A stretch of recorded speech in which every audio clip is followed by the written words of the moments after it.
Did you know that Melly has made nothing from his rap career, despite earning millions of dollars? Following his arrest on February 13, 2019, for the murders of Sack Chaser and Juvie, Melly's career stalled because of the high cost of living, the mortgage on his mother's home, and the legal bills. When Melly's mother disclosed that she had created a fan account during his trial, it made news while he was incarcerated. Interview questions focused on her earnings and motivations. Did you decide to break the internet the other day? You're saying that you're YNW Melly's mom and you're about to hit fans. Why not? You make money while you sleep, and I turned 40 this year. Why not do something crazy? Did you start it yet though? What? My only? Yeah. How much you made the first day? I just need to know the first day. The first day was pretty epic. It was pretty epic. Give me a ballpark figure. Like 40-ish, 50. One day? Day one. This was remarked by DJ Academic, and it immediately gained popularity on the internet. YNW Melly's mom has announced that she's going to be starting her own.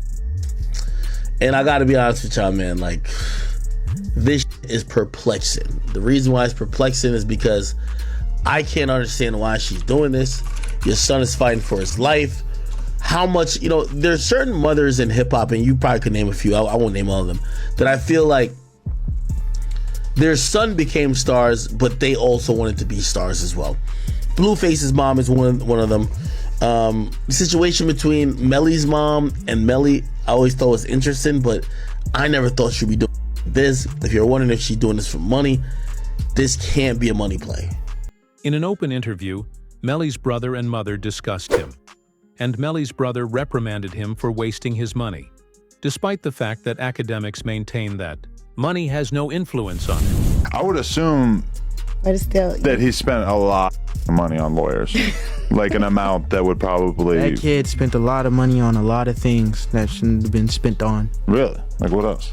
And cars, jewelry. And he's not even out to wear the jewelry. I'm like, why are you buying jewelry? You're not here to wear the jewelry. No, definitely lawyers are probably the best thing you can spend That's money what on. bro.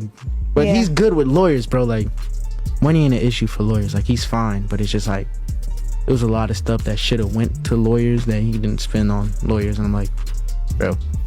And now it's like, While it's vital to acknowledge Jaime King's challenges, creating the fan account could be a distraction from Melly's case, because she has had to check in on her frequently to make sure she's doing okay.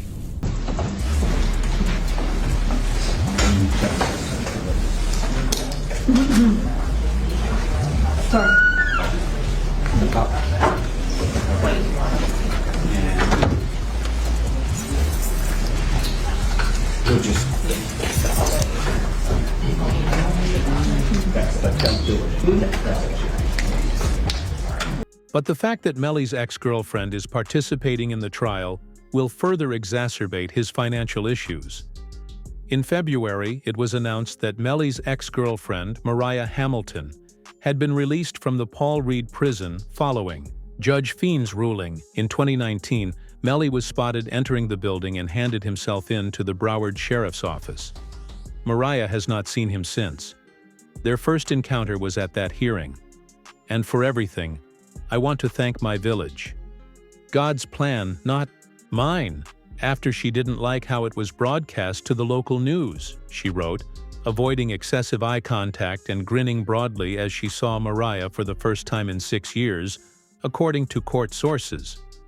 I truly do appreciate you all. Mariah Hamilton is spending her first day at the Broward County Jail. She has no arrest record until now. U.S. Border Patrol agents arrested her at Miami International Airport Monday after she arrived on an international flight. Court records show Hamilton was ordered to testify in Demon's first trial in 2023. Because the feds already knew what had happened with Sack Chaser and Juvie, prosecutors forced Mariah to testify against Melly in the upcoming trial. All they required was her. However, Mariah is aware of the hardships of incarceration and is unwilling to return. Data from her iCloud account, which the federal prosecutors made public to verify it, showed that Melly was reportedly contacting her and pressuring her to not appear at the initial trial. Melly faces a life sentence for witness tampering for State filing 6 new charges against Demmons and 2 others who were allegedly involved. The charges include tampering with a witness, directing the activities of a criminal, solicitation or conspiracy to commit tampering, and unlawful use of a two-way communication device.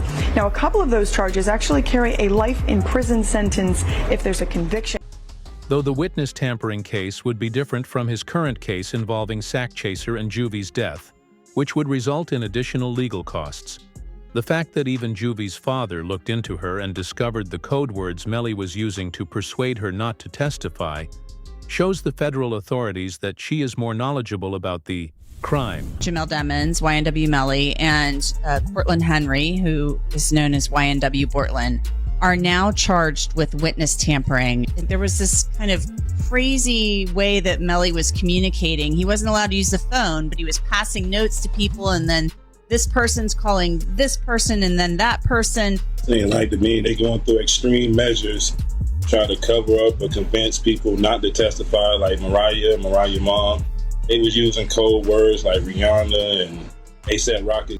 Melly faces a life sentence in prison for witness tampering, regardless of whether he is found guilty of removing Sack Chaser and Juvie. However, since his mother voiced her disapproval of other convicted criminals being allowed to use the jail phones, Melly has been prohibited from using the jail phone or reading his mail for months since the beginning of his witness tampering case. My son has not been convicted of anything, and even other inmates that have been convicted or anything, they have the right to use a telephone. They have a right to be allowed to write letters to their loved ones, to receive their mail. They hold his mail, they don't give it to him. Since they wouldn't run the risk of being sued if they prevented him from accessing the phones, Melly's primary issue is that they most likely already had proof that he tampered with the witness, didn't realize Melly was guilty. But his mother went on to claim that Melly felt helpless and wept for her son because he wasn't even receiving humane treatment in prison. Saw Melly's statement just saying how he's been hurt, how he's scared for his life. As a mother, how did that make you feel? It's heartbreaking. It made me feel completely helpless. Broward Sheriff's Office definitely needs to be investigated. I mean, they are making up their own rules. We've tried to go to court about this situation. The judge really doesn't have any jurisdiction when it comes to the jail, because we actually had a hearing about the mistreatment of him, and the jail they make their own rules. And I don't think that's fair, because I know that they need to answer to someone. Nonetheless, Charleston White's stance on the subject, that Melly shouldn't receive preferential treatment due to his actions, has contributed to the online popularity of Melly's case. The YNW Melly, I'm so happy he in jail getting mistreated. Yeah, I'm so happy he in jail getting mistreated, homie. Homie, when you take a life, homie, you ain't got a right to complain about a motherfucking thing, about being mistreated. When you done chose to play somebody. Our attention was drawn to Boosie's discussion of Jamie King's stress relating to his trial. Okay, so Then I met his mama while he was in. Oh, okay. I met his mom while he was in, and she real, bro. You know, she real. She's stressed out. I heard she had a... Yeah, she real, and I reached my hand out to him, cause I'm real. Yeah, I reached out to him, bro. I met his mom, and she a good woman, bro. And when I see them mamas like that, it remind me of what my mom was going through, bro. Melly's attorneys then attempted to show his innocence in court by telling the new judge that no handgun had been found, and attempting to find a way to get him released. The first thing is I didn't have a firearm, so I can't know which firearm I'm going to use in order to replicate any of my tests. So I can't make tests for this determination because I don't know what firearms to use. They even showed him GPS data and told the judge that his ex-girlfriend had texted him during the incident. That would be the part where he's saying that someone just shot the car up and was trying to shoot them. So I asked him if he was okay, where he was, and he's like, there's a car coming behind him, like hiding. He was like, there's some, there's some, I think they're still out here or something. So I'm like, are you okay? He's like, I'm okay. I said, well, where are Zach and Juvie? And he said, I don't know if they're in the car. I think they're... But regrettably, it would not be sufficient to release Melly from jail. Prosecutors pressed Melly more, using the opportunity to strengthen their case against her defense, even though the proceedings were drawn out.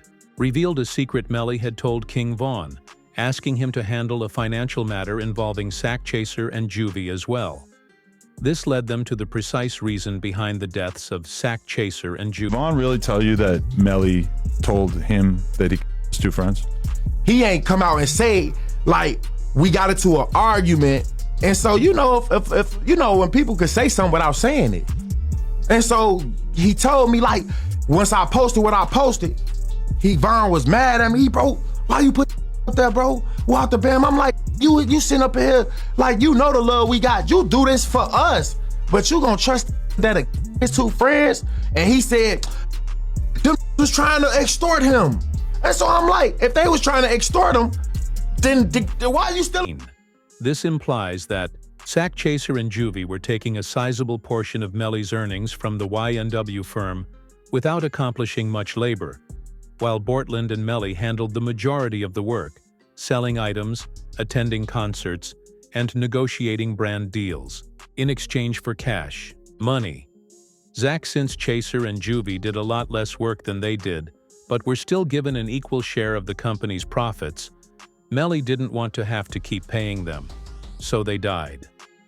Van's history of living on the streets may, considering that this was a crucial element of the prosecutor's case that was absent from the first trial, imagine the counsel he would have given Melly and her response. Moreover, it becomes problematic when you add the phone texts that Melly sent that same evening to it. The Gambino account asked him if he was okay, and his response was, I did that, and placed a smiley face emoji. And the next message from 10/26/2018 at 16:02 from Eastern Standard Time. The YNW Melly account says what? After that, SHHHH. However, Melly had a Facebook Live video on her phone that showed Melly and Portland less than 6 hours after the murder.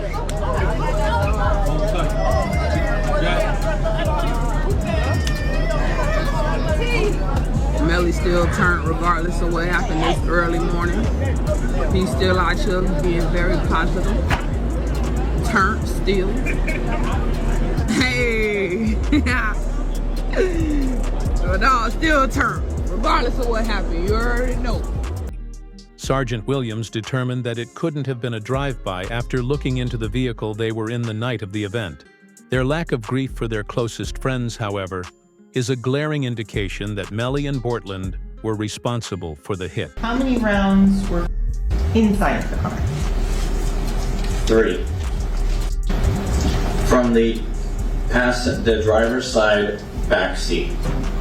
As to the shot that Christopher Thomas, where did that come from? Driver's side back seat. Oh.